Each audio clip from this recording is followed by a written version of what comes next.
और इस बीच बड़ी खबर का रुख करेंगे। केजीएमयू धर्मांतरण से जुड़ी सूत्रों के हवाले से बड़ी खबर सामने आ रही है। आरोपी जाकिर नाइक को अपना आदर्श मानता था। सूत्रों के हवाले से यह बड़ी खबर आपको बता रहे हैं। पीएफआई के संपर्क में था आरोपी रमीज के पिता सलीमुद्दीन का पीएफआई से संबंध है। रमीज के मोबाइल का डेटा रिकवर किया जा रहा है। डॉक्टर शाहीन सईद के संपर्क में था आरोपी रमीज। ये सूत्रों के हवाले से आपको बड़ी खबर आप बता रहे। दिल्ली ब्लास्ट केस में शाहीन की गिरफ्तारी हुई थी। रमीज ने पूछताछ में बताया डॉक्टर शाहीन से संबंध था। डॉक्टर परवेज और कई लोगों के संपर्क में था आरोपी रमीज। तो केजीएमयू धर्मांतरण केस से जुड़ी ये बड़ी अपडेट आपको बता रहे हैं, जहां पर पीएफआई कनेक्शन निकलकर सामने आ रहा है।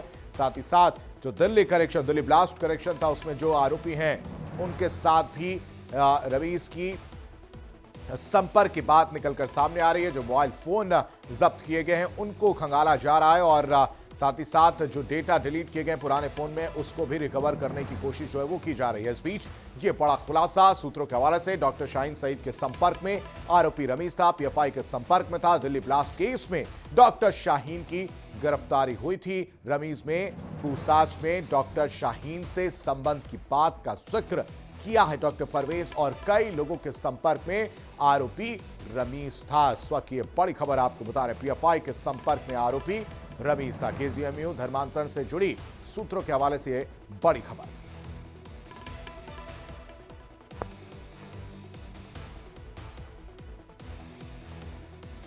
तो केजीएमयू धर्मांतरण में यह बड़ा खुलासा देखने को मिला है, जहां पर पीएफआई कनेक्शन निकलकर सामने आया।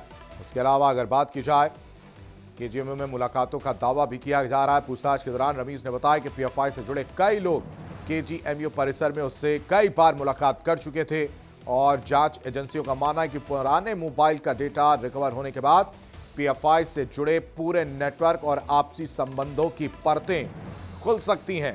इस बीच आरोपी की गिरफ्तारी के बाद खबर पर सारा जानकारी के साथ संवाददाता अनुज कुमार हमारे साथ लाइव कनेक्ट है। अनुज का रुख कर लेते हैं। सबसे पहले अपडेट दीजिए, क्या कुछ कनेक्शन निकलकर सामने आ रहा है, किस तरह की जांच जो ये आगे बढ़ती हुई जा रही है और अब इसमें दिल्ली कनेक्शन भी निकलकर सामने आ रहा है, दिल्ली ब्लास्ट कनेक्शन।